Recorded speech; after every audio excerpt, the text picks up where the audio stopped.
Hello everybody, Mrs. Ang here. It's reading time. Come and join me. Today we are reading a story entitled Barack Obama. Written by Nikki, illustrated by Brian Collier.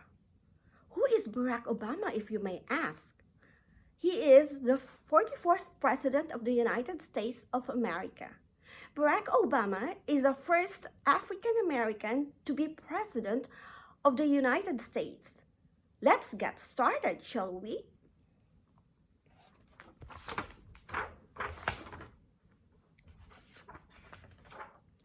One day, Hope stopped by for a visit. It was early evening and a boy named David sat on the tenement floor glued to the TV. "Who's that?" the boy asked his mother, pointing to the screen. His mother looked up from a frayed sofa and set her newspaper aside.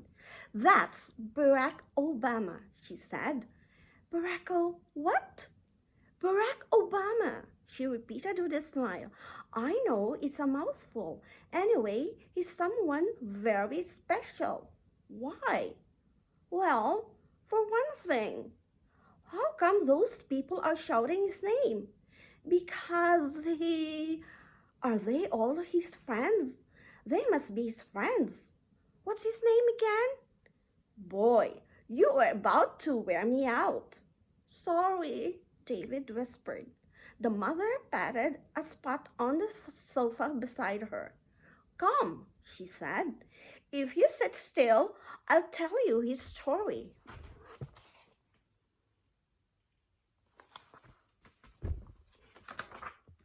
They used to call him Barry. His family stretched from Kansas to Kenya.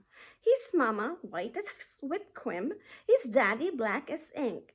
His mama's folks, Grumps and Toot, were part of the first family he ever knew. Love was the bridge that held them together.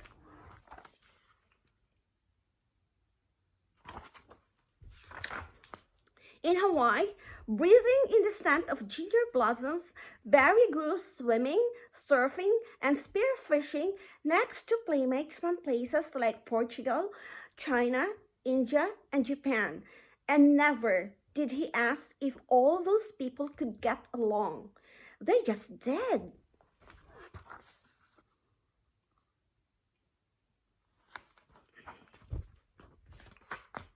Honolulu looked like heaven, but even though the blue of the sea was sharp enough to slice the sun, and the sun warmed the sand between his toes, and the sand sparkled like diamonds, nothing could fill the hole in Barry's heart.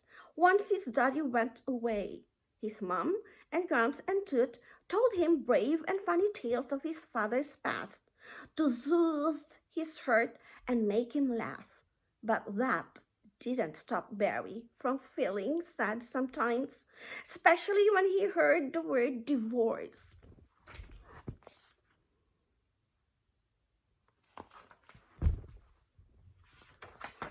Barry's mom married a man named Lolo, and oh, the wonderland! He took Barry to Indonesia, a land of pet gibbons and pet crocodiles. Barry laughed himself silly, sliding in the rainy season mud.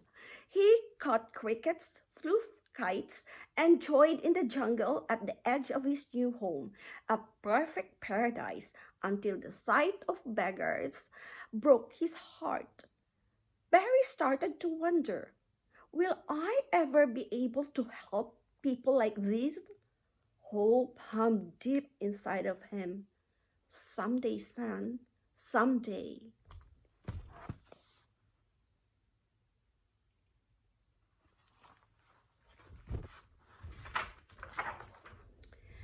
Before dawn each morning, Barry rose, his mother's voice driving him from dreamland.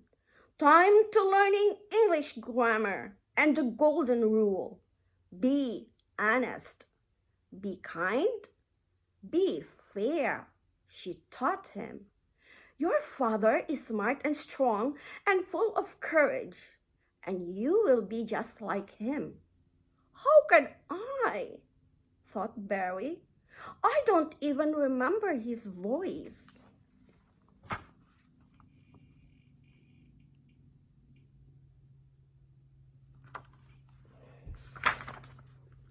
Back in Hawaii, a surprise came one day. I'm here, son, he heard his father say.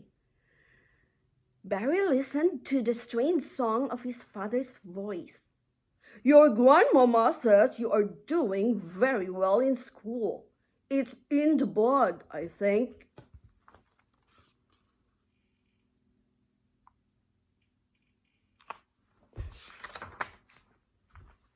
Was this tall and skinny Harvard man the one who lived in all those stories?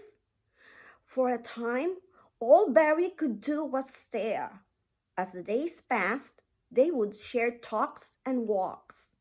And then his dad was gone again, a ghost once more.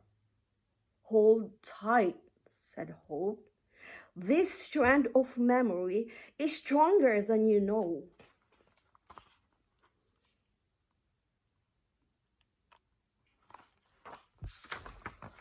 The sun and moon paraded past Pally's Peak more times than Barry's quick mind could count. Soon, he pounded across the high school gym, slamming the basketball his father had sent him one Christmas. A few letters flew back and forth from mother to father, from father to son. Barry was the bridge that connected them. Sadly, some days he felt as if that bridge were sinking.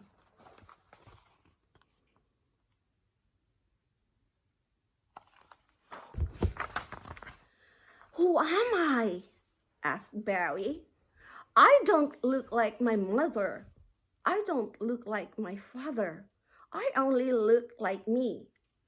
Barry was dizzy with questions. You are not your father, a friend told him. You are not your mother. You must choose your own way. Choose what? Thought Barry. Choose how? He searched for courage inside himself. Hope was waiting there.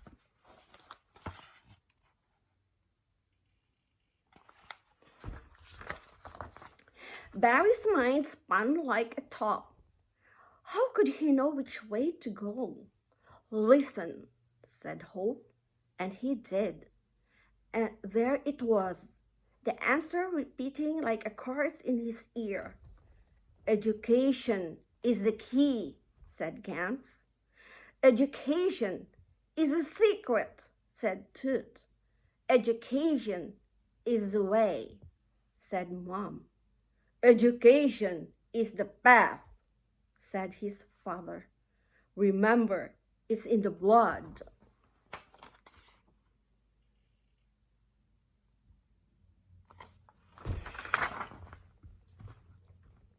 Barry rolled up his sleeves and studied in the shadow of Palace Park, in the shadow of Hollywood sign, in the shadow of Langston's Harlem. Still, he couldn't stop asking, who am I? Some called him an ugly name too terrible to repeat, but he refused to answer to that. Instead, one morning, he slipped on the name he'd been born with, the name of his father, Barack. For the first time in his life, he wore it proudly, like a coat of many colors.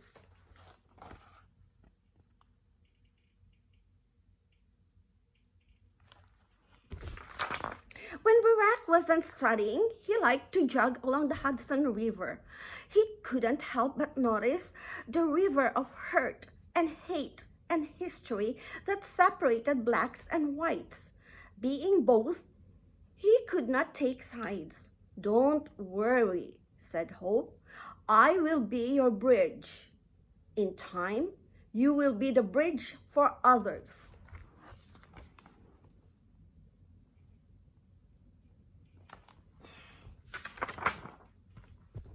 Barack hid his sadness.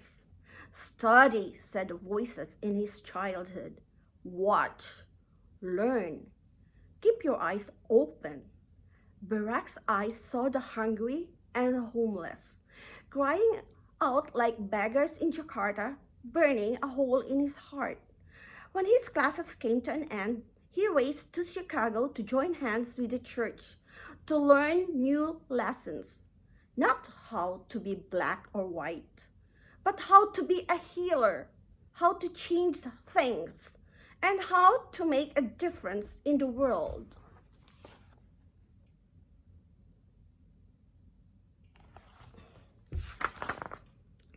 The work was grueling, with stretches of failure and puny patches of success.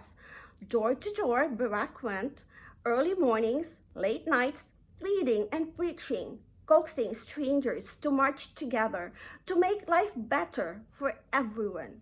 He worked as hard as a farmer, planting the words, "Yes, we can," like seeds in spring. Impatient, Barack kept wondering if those seeds would ever sprout. He worried that the hope in him would fade away.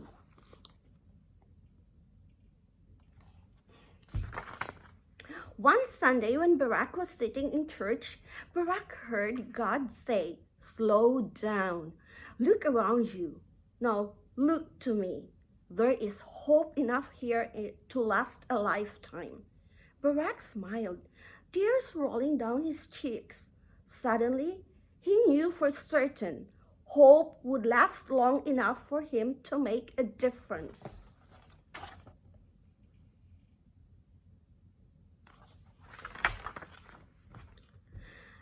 Before Barack chased his future, he visited his past, traveling to Kenya to find his family, his father's bones, and his own place in the circle of Africa. He sat with Uma and Zutini, Jane and Sarah, Yusuf and Sayed.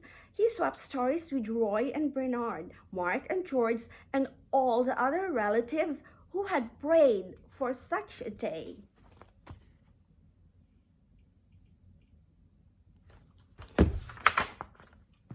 Finally, Barack knelt in the soil at his father's grave, listening to the still, small voice that spoke to his heart. "Go now. Fly free.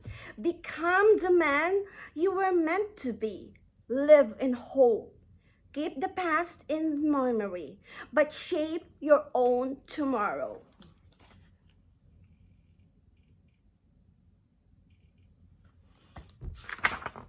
Hope may be slim and beautiful, but she is no weak thing. Barack proved that when he went to Harvard Law School, convinced people to join hands in Illinois, wrote new laws to give the poor a better chance. He proved it again when all of Washington, D.C. wondered what this skinny kid with a funny name could offer a nation in need. But the hope that lived in Barack burned bright, and on the night he became senator, everybody felt the flame.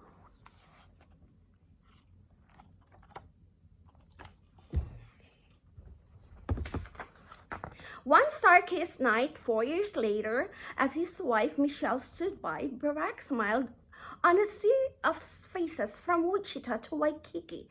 He saw whites and blacks, rich and poor, Christians and Muslims and Jews. He felt the presence of Grumps and Toot and saw the ghosts of his parents, of Martin Luther King and JFK. And on that special day, Barack was the bridge that held them together. "Thank you for electing me president," he said. "Can we make America better? Can we work together as one?" With a single voice, the crowd called out, "Yes, we can!"